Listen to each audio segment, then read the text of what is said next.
പുതിയൊരു വീഡിയോയിലേക്ക് എല്ലാവർക്കും സ്വാഗതം. പുതിയ ചിത്രങ്ങളും പഴയ ചിത്രങ്ങളും എല്ലാം കൂടെ മലയാള സിനിമ ഇങ്ങനെ കൊമ്പ് കോർക്കുമ്പോൾ ഏതൊക്കെ ചിത്രങ്ങൾ വിജയിച്ചു എന്ന് അറിയാനുള്ള ഒരു താല്പര്യം എല്ലാവർക്കും ഉണ്ട്.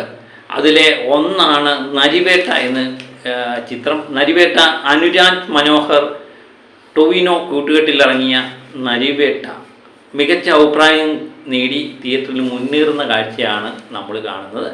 ഇന്ന് കളക്ഷൻ്റെ കാര്യത്തിലും നരിവേട്ട തന്നെ നമ്പർ 1 ആയിട്ട് നിലനിൽക്കും എന്ന് തന്നെ നമുക്ക് പ്രതീക്ഷിക്കാം. ബുക്കിങ്ങിൻ്റെ കാര്യത്തിലായാലും കളക്ഷൻ്റെ കാര്യത്തിലായാലും നരിവേട്ട ഇന്ന് 1ാം സ്ഥാനം തന്നെ നിലനിർത്തും എന്ന് തന്നെ നമ്മൾ പ്രതീക്ഷിക്കുന്നു. നരിവേട്ട ഇന്ന് ട്രാക്കിംഗ് ഗ്രോഫായിട്ട് കാണിക്കുന്നത് 82 ലക്ഷം രൂപയാണ് ഈ സമയത്ത്. അങ്ങനെ 1.5 കോടി 2 കോടി റേഞ്ചിലേക്ക് ഈ ചിത്രം ആദ്യ ദിനം തന്നെ കേരളത്തിൽ കളക്ട് ചെയ്യും എന്ന് തന്നെ പ്രതീക്ഷിക്കുന്നു.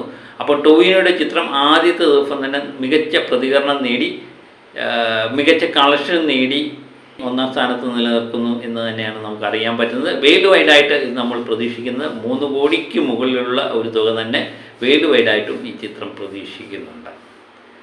മറ്റൊരു ചിത്രമാണ് ഡിറ്റക്റ്റീവ് ഉജ്ജ്വലൻ. നമ്മുടെ ധ്യാൻ ശ്രീനിവാസൻ്റെ നായകൻ ആദ്യമായിട്ട് എനിക്ക് തോന്നുന്നു വളരെ നാളിന് ശേഷം ധ്യാൻ ശ്രീനിവാസൻ ഒരു സിനിമയിൽ അഭിനയിച്ചു എന്നൊരു തോന്നലുണ്ടാക്കിയ ചിത്രമാണ്. ഫോബിയ പോളാണ് ഇത് നിർമ്മിച്ചിരിക്കുന്നത്. അപ്പം വളരെ പ്രതീക്ഷയുള്ള ചിത്രമാണ്. തിയേറ്ററിൽ നിന്ന് മികച്ച പ്രതികരണം കിട്ടുന്ന ഈ ചിത്രവും ഏകദേശം 32 ലക്ഷം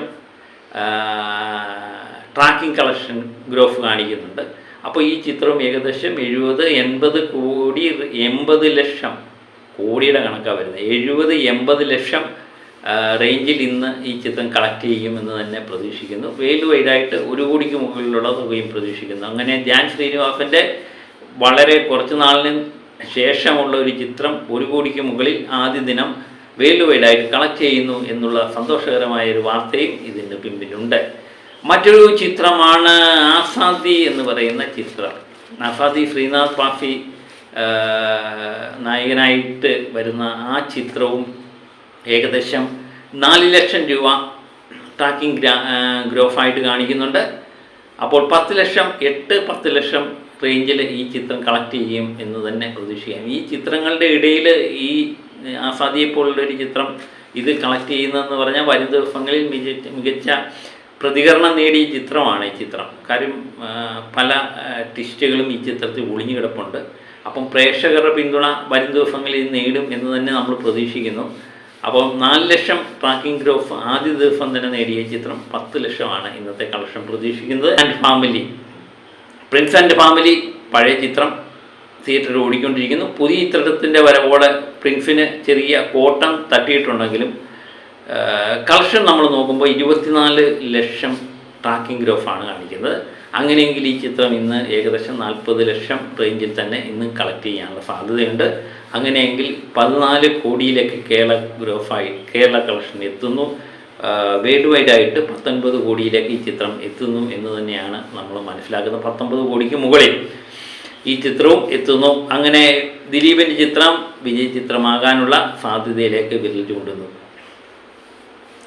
മറ്റൊരു ചിത്രമാണ് പടക്കളം എന്ന ചിത്രം. പടക്കളം ചിത്രം കുറച്ച് നാളായിട്ട് പടവെട്ടിക്കൊണ്ടിരിക്കുകയായിരുന്നു.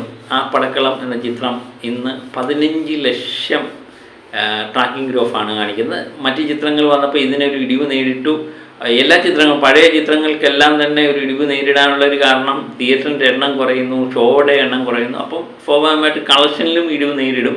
അങ്ങനെ 15 ലക്ഷം ട്രാക്കിംഗ് ഗ്രോഫാണ് ഇന്ന് പടക്കളം എന്ന ചിത്രം നേടിയിരിക്കുന്നത്. ഏകദേശം 9 കോടി റേഞ്ചിൽ 9 കോടിക്ക് മുകളിൽ കേരളത്തിൽ നിന്ന് കളക്ഷൻ പ്രതീക്ഷിക്കുന്ന ഈ ചിത്രം വേൾഡ് വൈഡായിട്ട് എനിക്ക് തോന്നുന്നു വേൾഡ് വൈഡ് കളക്ഷൻ റെക്കോർഡുകളും റിപ്പോർട്ടൊന്നും പുറത്തു വന്നില്ലെങ്കിലും ഒരു 13-14 കോടി റേഞ്ചിൽ ഈ ചിത്രം നേടിയിരിക്കാം എന്ന് നമ്മൾ പ്രതീക്ഷിക്കുന്നുണ്ട്. ഇതൊക്കെ തന്നെയാണ് പുതിയ ചിത്രങ്ങളെപ്പറ്റിയും പഴയ ചിത്രങ്ങളെപ്പറ്റിയും ഇന്നത്തെ കളക്ഷൻ. അപ്പം പുതിയ അപ്ഡേറ്റും ഒക്കെ വിവരങ്ങളും ഒക്കെ ആയിട്ട് വീണ്ടും നാളെ കാലത്ത് എത്താം. അപ്പം പറ്റുമെങ്കിൽ നരിവേട്ടയുടെ റിവ്യൂവും ഇടാൻ ശ്രമിക്കാം. അപ്പോൾ എല്ലാവർക്കും ഒരിക്കൽ കൂടി ശുഭരാത്രി. Okay, by.